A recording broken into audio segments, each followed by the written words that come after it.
Hello, everyone's Forest Focus. Nottingham Forest have signed one winger in Jota Silva, and they want to bring in one more with a couple of South American stars on the shortlist. So who better to tell us about them and which one he will prefer in the company of Nathan Joyce from the Copa Club. Nathan, good to have you back with us. How are you doing? Yeah, good. The Copa America was chaos, and then the transfer window has just ramped up even more. So I'm actually quite looking forward to September. I might get my head down and get some rest for a bit. But I'm doing well. How are you doing? Yeah, good. I'm enjoying pre-season. I mean, normally, as a Forest fan, we're probably about 15 signings deep by now, so it's been a bit more chilled out, and it's going very well. So yeah, I'm excited. I'm enjoying it. As we record this today, a couple of hours ago, we've just confirmed the signing of Jota Silva, the Portugal winger. And as I said at the top there, we're going to sign one other winger by the sound of it. And the two names on the shortlist, Ramon Sosa and Wesley. They're the most prominent names out there publicly. So I want to get Nathan's take on them, starting with Sosa, because the vibes are, Nathan, that he's probably more likely to join than Wesley. Is Sosa kind of the player who's a little further along in his development, but might have a lower ceiling than compared to Wesley? What's your take on Sosa as a potential signing? I really like it. I'm very surprised that.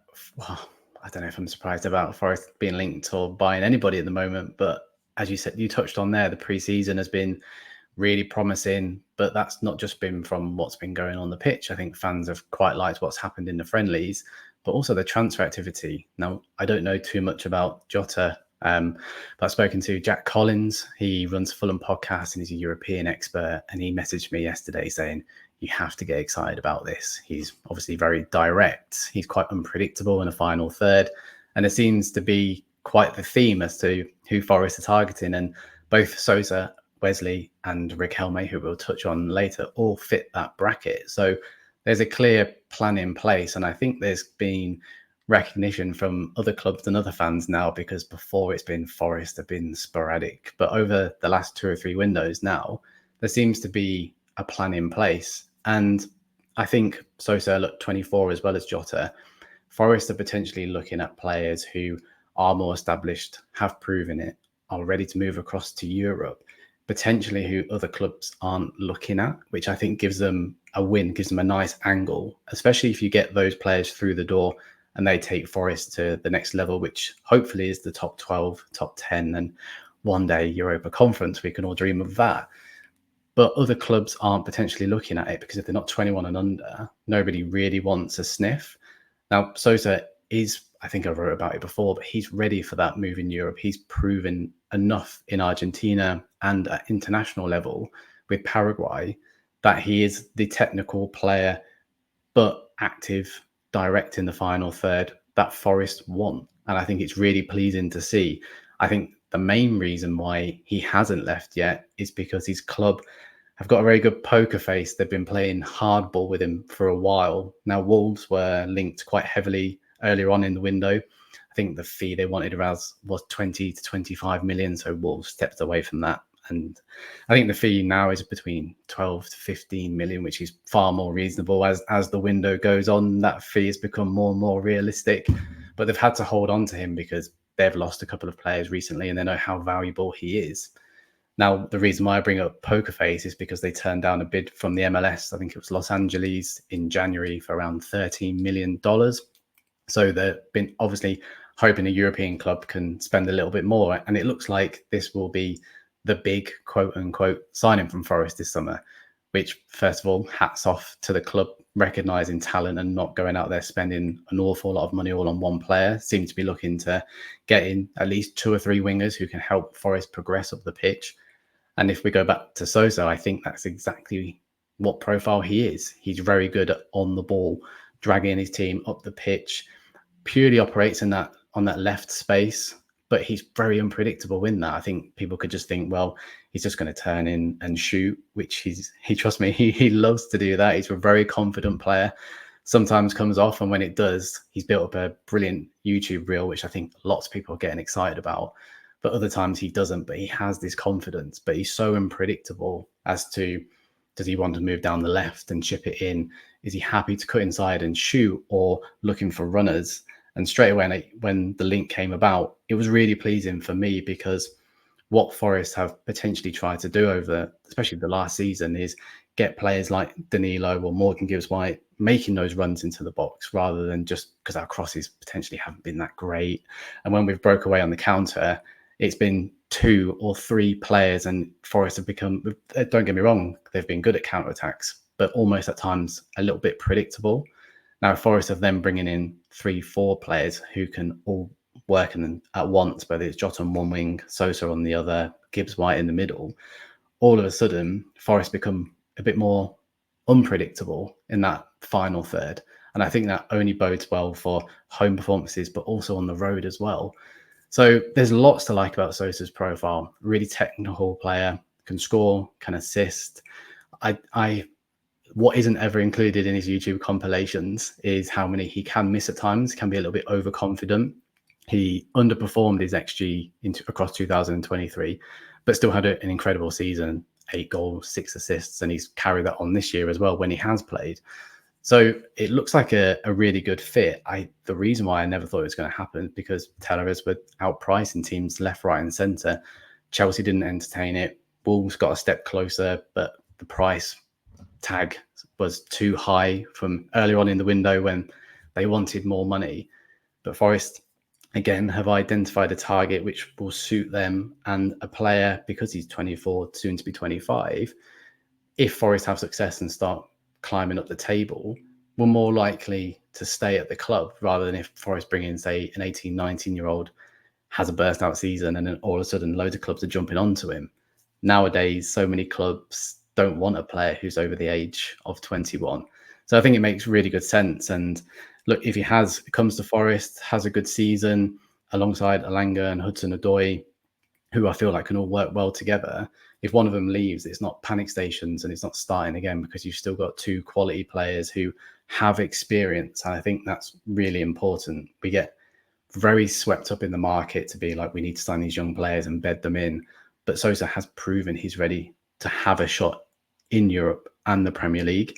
And I think he just fits the mold as to what we want as fans, but also what the club wants. So for me, there's plenty of positives, a couple of negatives in terms of how often he shoots and sometimes doesn't take the right decision.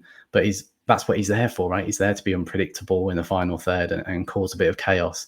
And he's just a very intelligent footballer. So one I definitely welcome. I don't know huge amounts about Argentinian football. We all know about, River Plate and Boca Juniors, and I don't know if too many players made that direct move in recent years. I guess Enzo Fernandez springs to mind. I mean, how strong is Argentinian domestic football relative to the Premier League? Is he making a huge leap in quality coming over here or not? Yeah, that's a very good question. I think that Valentin Barco's moved across to Brighton, and he's another player who will probably have a really good season. It's always takes a bit of time bedding in, and Barco was a lot younger. Look, for me, Argentinian football is even a level behind Brazil, but I don't think you should take that as panic signs straight away, because you can identify talents within leagues, especially across South America, who are capable of taking it to the next stage. And I think the fact that MLS clubs, where it's a league vastly improving, who are taking a lot of South American talent as they're trying to improve their league in that sense, have shown a lot of interest and had bids around 12, 13 million. Wolves, Chelsea have also expressed interest, especially Wolves, and probably Forest are in that same category at the moment in terms of fighting with Wolves to break into that top 12 or 10. So yes, just because I think the quality, there is a huge gulf there. There are certain teams who probably would stand a chance against other Brazilian teams. We are noticing a huge gulf between Brazilian football and Argentinian football, but I wouldn't necessarily worry about that, because Sosa performs for Paraguay, and like the South American World Cup qualifiers are extremely competitive, and Paraguay aren't the best team. They're probably 7th or 8th on that list, yet he still turns up and is a nuisance. So I think cherry picking the best players and moving across, that's what's happening more and more often across South America at the moment. You don't need me to tell you that. And Sosa is in that bracket. So yes, maybe the standard isn't always as good, but when he's moved into the Libertadores, played against Brazilian teams, he's stepped up. And for me, that's a huge tick. If you can go toe-to-toe and perform against a Brazilian side, look, we've seen firsthand Danilo, Murillo, etc. have been able to adapt perfectly. And he's another one who just stands out with the qualities in order to adapt. So yes, he's further down the line. It still may take him time to adapt, of course, pacier league for sure, but he has the qualities there and the technical ability. And what Forest want is someone who can drag them up the pitch and cause a bit of chaos in the final third. And he can do that. And he's shown it for both Talares and he's shown it for Paraguay. Wesley's a bit younger. He's 19, plays for Corinthians. I saw you posted a goal of his a while ago, and he's just ridiculous. And he looks a massive talent and has that associated buzz with him of being linked with, I saw Liverpool and Roma and lots of big clubs. Tell us a little bit about him and what he would offer if he joins, which feels a little less likely, to be honest. But if he does, would he be a massive statement signing? Yeah, for sure. If I was in charge of the money at the moment, I'd probably look at, you probably can get Sosa and Riquelme for the same amount of money as you could Wesley. So for Forest at the moment, I think that would be a more sensible route. As you said there, you've listed a few. He's been linked with like the likes of Dortmund. I think Crystal Palace have shown an interest. There's so much interest in Wesley because he's a little bit more of an unknown. He's got like 50, 60 appearances to his name. Very exciting player. Again, similar to Sosa in terms of direct. He's a player who's not there to have all the tricks and like get at players, be technical. He's more about knocking it past them, using his pace. Very physically strong for a 19-year-old. So it's not about the flair. It's all about, I've seen a 20 yards of space there. I can beat the fullback for pace, which is why he's so direct. I think, which is why he's caused a bit of stir in Brazilian football. Now he's playing with our friends Corinthians at the moment, and they are in quite a bit of bother, quite a bit of trouble. They've not been very good for the last 12 to 18 months now. So that's why you can take his numbers with a pinch of salt, because yes, he's only scored a handful of goals and a handful of assists. He'd probably be the first to say that that needs to improve. But the goals he has scored, he's won the ball high up the pitch, which Sosa isn't the best at. So Forest are looking for a high press. Wesley probably wins that battle, and he can shoot outside the box like Sosa. And the few goals he has scored have been really promising, showing really good technique. There's been a few comparisons to Mbappe. I'm not sure I quite agree with that, but I can see the style of play. But he just does things simply, and that's what I really like. Really simple. 1-2, look for the space, exploit it, get to the byline, win the ball high up the pitch, or just direct attack through the middle. He's a lot more comfortable coming through the middle than Sosa is. Sosa purely operates on the left-hand side, where Wesley can move across to the middle transition. It's just the fact that he's a bit more of the unknown, and I think that's what people like, and that's what people are getting swept up with. His profile looks great. His performances in a poor team have been strong. His completion rate for dribbles is through the roof, considering he's playing in such a poor side. Recently played Palmeiras and he completed 10 out of 13 dribbles, but Corinthians lost 2-0 when he barely got out of their half. So again, another fine example of Forest identifying someone who can pick the ball up deep, drive them up the pitch and relieve pressure, or put them in a promising position. Now, I haven't seen Jota, but that's where he seems to be. Sosa's the same. And now Wesley. So for me, whoever comes in, Forest are identifying the right targets. I don't think it would be Wesley. He'd be one I'd be very excited about. But if I was to answer that question as who would I prefer, I think for where Forest are now and where they want to be, keeping the core squad together, I think Sosa would be more likely to stick around for 2 or 3 years. Wesley could have a burst out season similar to Murillo, and then all of a sudden you're looking for another replacement. Yes, you've made money, but continuously changing the squad is always going to be hard work. So another really exciting player coming out of Brazil. I think he will go to a top European team, whether he takes a mini sort of step and goes to a team like Palus first or Forest first, for example.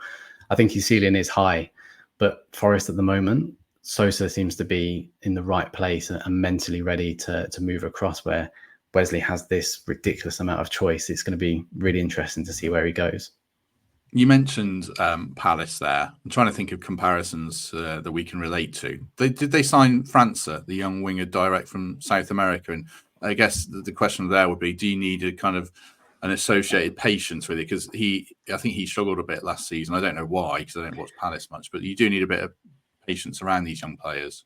That's it. That's exactly it. Franco turned up with a back injury and was out for 3 months, and then tried embedding him in. But Wesley's in a similar position to Franco, because Franco didn't have a preferred position with Flamengo. They still didn't know exactly where he best operated.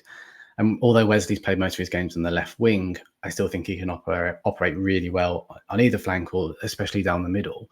So when you buy a player for big money to the Premier League, expecting him to be in the squad when he hasn't nailed down a position like Sosa has. Sosa is definitely left wing, and that is it, but he does it incredibly well. So you know what you're going to get from him, and you can tinker him into the team exactly how you want to, or how the manager sees fit. Wesley, you're still not sure exactly. It's still all trial and error till you find out that. And I think Frank, as you mentioned, is a perfect example, because he really struggled to find his feet, and he came across for 25 million. So not cheap, a lot of money. So it will be interesting to see where he goes. One of those where he would need time. I think they always need time. I've always said on podcasts that it's a new culture, new language, weather, factors which people don't consider, but that has to be right off the pitch in order for them to do well on the pitch. But what Forest are doing so well is they're building a nice sort of South American community. And I think people are now seeing Forest as a perfect sort of team to go to and transition into European football. Now, Daniel Taylor said to me before that Forest was sort of almost going to follow the Brighton model, and it was hugely successful for them. And Forest seems to be doing the same now, whether it's that South American contingency or the right profile of players in and around 24, 25, a little bit more experience. But we always see, especially this preseason, how nice has it been to see the team together? Like all the videos and stuff, they're not made up. The team are very much together. And I think outside in for South Americans being like, look, there's 4 or 5 of them there. They all seem to be happy, all enjoying playing for the club. None of them have left in terms of like Danilo, Murillo. They want to stick around for at least another season. This isn't an appealing project. So I think Forest have positioned themselves perfectly within the market. Who they get, I still don't know, obviously, neither do you. But for me, I think they're going to be spoiled for choice over the next season or two. Talking of spoiled for choice, quick advert for the Trent Nav, where you can be spoiled for choice for the pizzas. I'm going tonight. I shall buy a pizza to put my money where my mouth is, and it's only £8.50 off my money. So looking forward to trying that. And obviously, if you're going down before the Villarreal game, you can do the same. 3 bars now this season, so no long lines, lots of food on offer. The best place to enjoy the build-up before any Forest game. So thanks to Nav for their support as ever. Nathan, I've been putting people on the spot all week. I asked you to choose between Wesley and Sosa. I'm now asking you to choose your favourite pizza, as I've done with everyone else. What are you saying for your pizza of choice? Everyone's gone with margarita, haven't they? Yeah, I think that's a little bit. I was really surprised. I don't know why I was so invested in this part of your podcast. Not saying the rest wasn't interesting, but everyone went with margarita. Do you know what? I'm going to be controversial. I like all the fake meat pizzas at the moment. Have you seen them with like whether it's, I don't know, they're all doing them now, like Domino's or whatever it is. But when I've had them in the office a few times, and they're pretty good. So a controversial, edgy choice, which I'll probably get bashed for, but I just didn't want to say margarita and join the bandwagon, which is appearing to be on your podcast. Is that fake meat? Are you a vegetarian then? I'm not, but it's 2024, Matt. I'm trying to stick with the kids. Good man. I said to my son the other day, we've got to stop eating so much beef, and then I think we've had steak and burgers this week already, so I need to so you get a fake meat pizza and you see it can open a new door for you. We've all got to do better, I'm sure. Yes. Right. 2 other players I want to ask Nathan about before we let him go. Riquelme, speaking of Danny Taylor reporting in The Athletic that Forest are keen on him for around 5 million, a 17-year-old, I think from Palmeiras, I think I'm right in saying. Tell us a bit about him. He couldn't join for a while because of the rules around it, but is he a sort of a mini Wesley to get excited about or not? Yeah, massively. I think his ceiling could be higher than Wesley's, which I know is a bold statement, but Palmeiras' academy, he's probably been more in the shadow because Endrick, who's gone to Real Madrid, Esteval, who signed for Chelsea, Luis Guilherme, who's gone to West Ham, 3 young lads playing across those wide positions within the senior team, has meant that Riquelme hasn't had a chance to even had a senior appearance yet.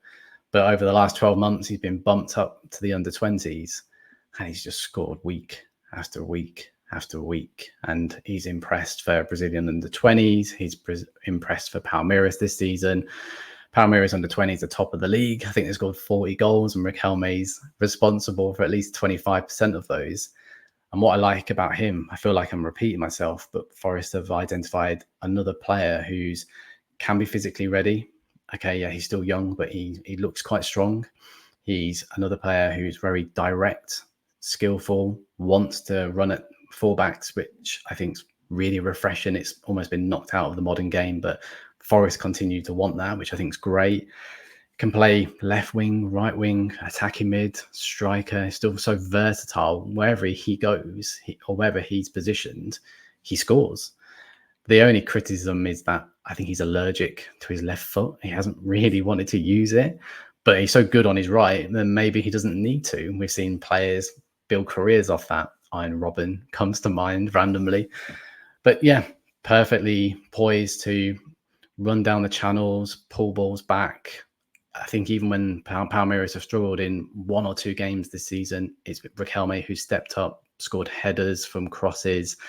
The way in which he generates power with his right foot to either curl it into the bottom corner or balloon it into the top bins is why he's an exceptional talent. He doesn't need to take a huge run up, and you can never tell when he strikes the ball as to like where it's going to go, which I think is a very good asset to have. He just has a range of finishing in him, and since stepping up to the under-20s, he's been the main man. And I think once all these players from Palmeiras have gone, obviously Hendricks just moved to Real Madrid, Hermes moved across, Esteval's having his time in the sun with the first team until he moves across to Chelsea. It will be Riquelme's turn very soon. Now, as soon as he's been put in the shop window, I'm sure it'll be more than Forest looking at him. So again, hats off to the recruitment team who are getting in early and having a look at the talent. I think last season, Forest were linked with Giovanni, another promising youngster, but he chose to move to the Middle East for certain reasons. But Forest have stuck around and still looking at their academy. And at the moment, it's the best academy in Brazil. And £5-10 million for where his ceiling could be is just unreal. And if you were to bring him in and train him under Hudson-Odoi, Alanga, Sosa if he comes, or Wesley, we'll go with Sosa for argument's sake, he's going to be learning from 3 very talented attacking wingers, all direct, all similar profiles. So if one does move on, then Riquelme is primed and ready in the next season or 2 to potentially slot straight into the first team. So hats off again to Forest South American recruitment. Where they're looking in all the right places, looking at all the right profiles. And I think there's just been a similarity across every player we've spoken about today, the trio, in terms of they're just pacey, can carry the ball, they're direct. And that's what apparently what Jota's about, which we'll soon see. And that's really exciting. And I think Hudson-Odoi and Alanga need that support next season. They had very good seasons last year, but at times they needed help. And Forest need to rotate and have a slightly bigger squad in those areas if they need to potentially change games or go like for like. So it's just another huge win from where I'm sat. Yeah, it is exciting to hear just how we're looking for players now. Like the fact you're saying we're looking in like basically youth football in Brazil instead of the Lingard, Origi signings, that kind of thing. James Rodriguez that was agent talk, just floated, that kind of signing and stuff like that. I'm really excited about it. The one other player before we let Nathan go that's on the list very tentatively, I think. I don't know if I take too much stock in this just yet, but he has been linked to another Palmeiras player, Richard Rios, 24-year-old Colombian international. Again, I know very little about him, or nothing, frankly. So tell us a bit about him. Yeah, I said to you before we jumped on the podcast, when a player performs well on the international stage, whether it's the Euros, World Cup, or in Rios's case, Copa America, he's linked with absolutely everybody. And Forest's name, of course, has been thrown into the ring. And I wouldn't be convinced I just don't know where he would fit in at Forest, because he's a number 6 who can operate as a number 8. But I'm trying to think, because look, we brought in Danilo. How much was Danilo? Been 13, 14? Well, yeah, actually, with add-ons, he's rising to 20. Yeah, rising to 20 on a 6-year deal, where he was the main man as a defensive midfielder. Obviously, Forest have pushed him further up the pitch, and he's been largely successful for Forest. I'm a huge fan.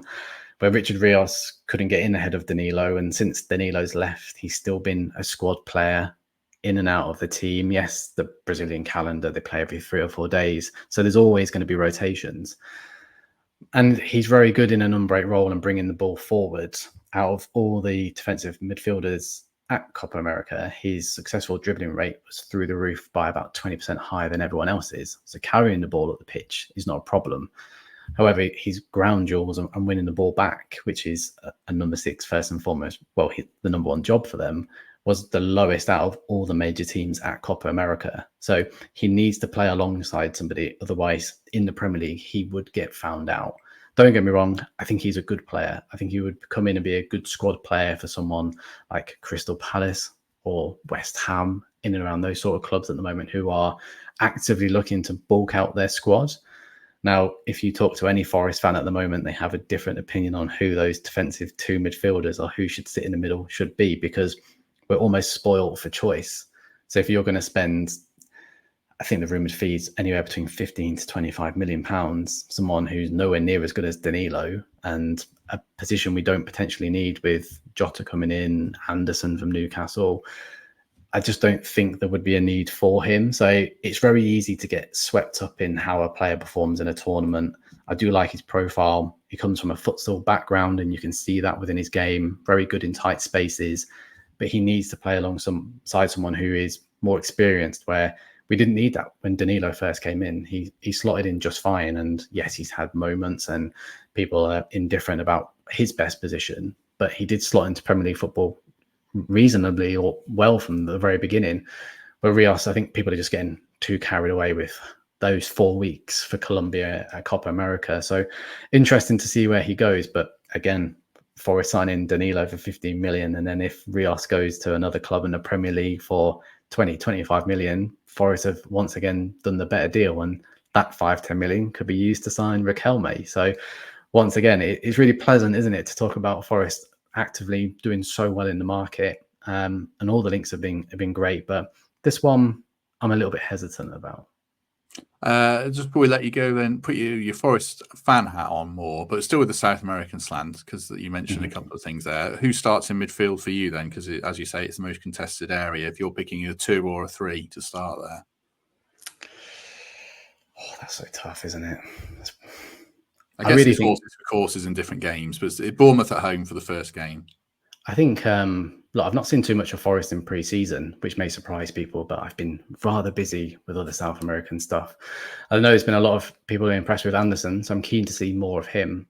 I think Sangare, this is a season for him. Obviously, there was a lot reported about him last season being ill and like not finding his feet. I think it's a huge opportunity for him to, once again, he's had the season now to get used to the Premier League, get accustomed to him. He's had a full pre-season under his belt. So I know I'm sounding like a politician here, but I probably have Sangare in, and then between Danilo and Dominguez, I think people forget how good Dominguez is operating as a number 6, but offering support to Gibbs White, which if you look at the signings we're trying to make sure that Forest in transition can bring 4 or 5 people forward and hopefully improve that away form as well by scoring goals and not sitting deep. So I love Dominguez, one of the best ball retrievers in Europe, his stats before joining Forest. And I think because he got injured towards the end of last season, people have forgotten how good he is. So a combination of Sangare, Danilo, Dominguez, but I'm interested to see about Anderson and where those 3 fit. I wouldn't want to go too defensive from the very beginning, but I think when Danilo started last season, Forest won the vast majority of the games when he started. So Danilo is definitely in there, but I want to see more from Sangare. I think every Forest fan is craving for that signing to work, mainly because of probably the price tag, and we're not used to spending that sort of money. I know I've not touched on Ryan Yates. I think that's all depends on what game. I think he's going to be the ideal squad player for us. But look, rotations are required, and I don't think at any point the midfield becomes any weaker with who you choose. So, which is a healthy debate, and I think that's why Forest fans get so caught up, because everyone has personal favourites. I definitely do, but I still think Danilo and Dominguez work quite well. But you need someone like Sangare to hold, break up the play, and then release these new exciting wingers. Hopefully, we get another one through the door to join Jota.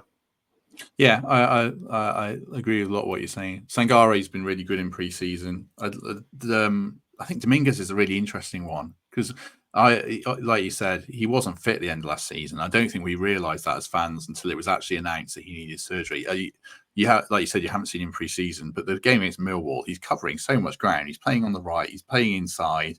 He's getting us up the pitch.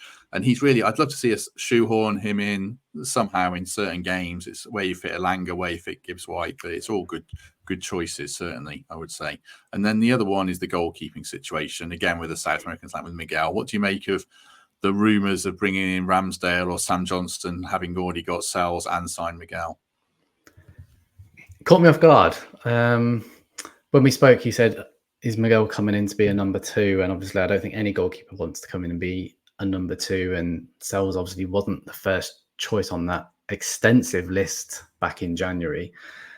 So interesting. I think Sells probably keeps the number 1 shirt for now. But if someone like Ramsdale comes in, is he coming in on loan from Arsenal to sit on the bench? I don't think so. So Miguel's an interesting one because I spoke highly of him. I've pointed out his flaws on articles and podcasts. And I know that in-house, potentially with Forest, there were a few people who wanted him, a few people who didn't. So I think maybe that may have a play with him potentially not starting. So I'm really not sure. I don't know how it's going to play out. I did not expect Forest. I don't know about you, but I didn't expect Forest to be linked to such a high-profile goalkeeper. But if you take out the problems of who is going to start, Forest to be even linked with someone like Ramsdale, and like for him potentially be willing to come to Forest and buy into the project, whether it's a season or so, is again hugely positive for the club. So it's a nice problem to have, and I'm very glad I'm not the one trying to solve it. I'm just happy just to sit on the sidelines and talk about it. Yeah, we discussed it all week, but like I say, if it's a Ramsdale who's that good, then I would bring him in. Even if it means selling Sells and having Miguel as a number 2. Sam Johnson, I'm less keen on whether he bridges that gap that much between Sells and Miguel. I don't see the huge upgrade to have to buy him and pay him the wages that go with it. So that's where I am. Last question then before we let you go. Again, with a pure fan hat on. We've all enthused about pre-season. I don't think we'll have you on again in the next few weeks before the season starts. So give us your prediction or hope of where we'll end up, Kirk, after 38 games. I think it's all about steady steps, isn't it? Rather than saying, "Oh, this is all exciting. We should be aiming for top 10." I think Forest should be see where we're at January. But if we're in the top 14, making sure you're not involved. Get to Christmas, making sure you're not getting dragged in, losing cheap points into that bottom 5. I think that's what's massively important. Keep the positivity around there. Aim for 14th. And I think 12th and above would be a huge season for Forest. It looks like baby steps, but 2 or 3 places in the Premier League is huge. And I think if all these players gel and come in and like that, what we're seeing off the pitch in the preseason videos is true and relates onto the pitch, which 9 times out of 10 does happen, and we add a couple of these key players, I think we're still lacking a striker. I don't know who's going to come in. Owani is great on his day, but he's made of glass. So we do need to have backup for him just in case, again, he's out for a large period of time. But if Forest stay fit, VAR causes no problems, 12th and above would be a huge season for Forest. Yeah, I think so.